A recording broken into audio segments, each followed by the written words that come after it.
பெரியவங்க இருந்தாங்க. அவங்க பேரு ஹாஜா அபூபக்கர் பாக்கிலானின்னு அவருக்கு பேரு.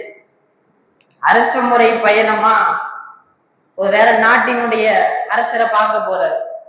அந்த அதிபர் கொஞ்சம் ஒரு மாதிரி, என்ன தெரியுமா, யாராவது வந்தா தனக்கு சஜிதா செய்யணும். அந்த நாட்டுல ஒரு அதிபர் இருந்தாரு அவரு. அப்ப ஹாஜா அபூபக்கர் பாக்கிலானி வராரு.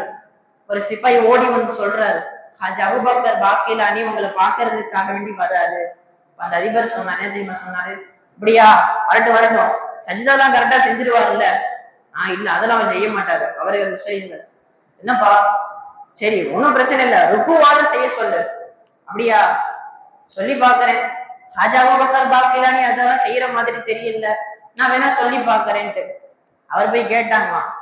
முடியாதுன்ட்டாரு ஹாஜா அபூபக்கர் பாக்கிலானி. அப்ப என்ன தெரியுமா பண்ணார அதிபர், பெரிய கதவு, அந்த கதவுல மெயின் கேட் எல்லாம் மூடிட்டு சின்ன கேட் நடுவுல இருக்கும், அதை மட்டும் திறந்துடுவார். நம்ம மதரசாவுடைய கேட்டை பாத்தீங்கன்னா தெரியும், பெரிய கேட் இருக்கும், அதுக்கு நடுவுல சின்ன கேட் இருக்கும்.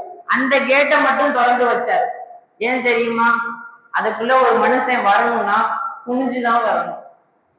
அவனுக்கு ஒரு மன திருப்தி, எனக்கு அவன்டி குனிகிறானே அது போதும். எல்லா கதவும் மூடியாச்சு.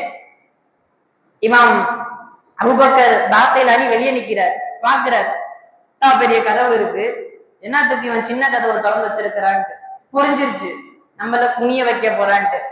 இப்ப என்ன தெரியுமா பண்ணாரு இமாம் ஹாஜா அபூபக்கர் பாக்கிலானி, கதவு கிட்ட வந்து திரும்பி குனிஞ்சு பின்னாடி போனார். இது ஒரு வேற விதமான வணக்கம். இப்படி போய் இப்படி போனா அது மரியாதை. இமாம் ஹாஜா அபூபக்கர் பாக்கிலானி என்ன பண்ணாரு, கதவு கிட்ட போய் திரும்பி நின்று குனிஞ்சு பின்னாடி போனார். அதாவது இமாம் பாக்கிலானியினுடைய பித்தட்டு அதிபருடைய முகத்திற்கு நேரா.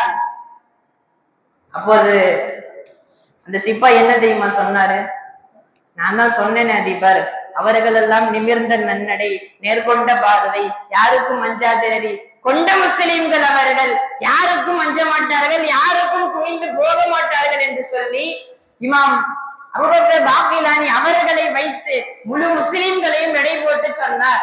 அதை போல்தான் என்று அவர்கள் ஈரானிய மக்களை சீண்டி விட்டார்கள், அதற்கு அல்லாஹ் அவர்களுக்கு பதில் கொடுப்பார்.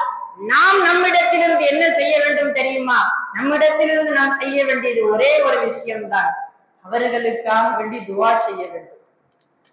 அதிகமாக அவர்களிடத்திலிருந்து நாம் துவா செய்ய வேண்டும்.